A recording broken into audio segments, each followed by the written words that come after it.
future doktora, gusto mo maging boss, ikaw yung boss, ikaw yung boss. Gusto mo, ikaw yung nagpaplano sa lahat, basta tapusin lang pag-aaral. Okay lang kahit hindi mataas yung grades, gaya ng lagi mong sinasabi sa akin na na-stress ka pag hindi mataas yung grades mo. So okay lang yun, basta importante makatapos. Pagtatanim mama, hindi na ako problema ng pang-dentista, pang-pustiso. Yun lang, happy birthday na, I love you so much.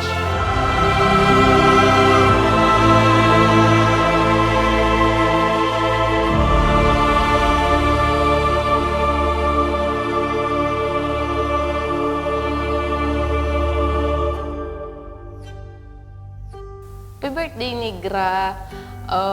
Parang kailan lang gusgusin ka, ngayon hanggang ngayon gusgusin ka pa rin. Yun lang, mag-aral ka lang maabuti para may mag-ayos ang ngipin ko balang araw. Yun lang. Happy birthday.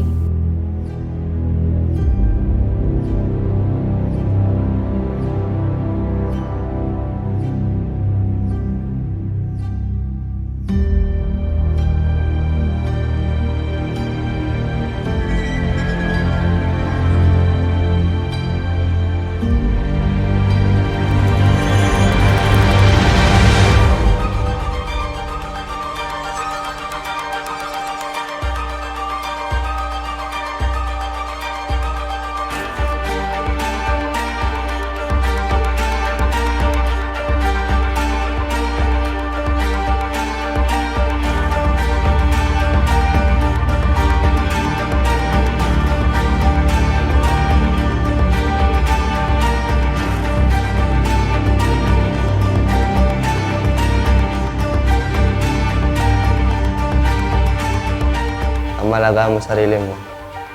Tapos maging mabuting ate ka. Mabuti ka lang kaso yung butihan mo pa ganun. Happy birthday, Ate Grace. Thank you sa lahat.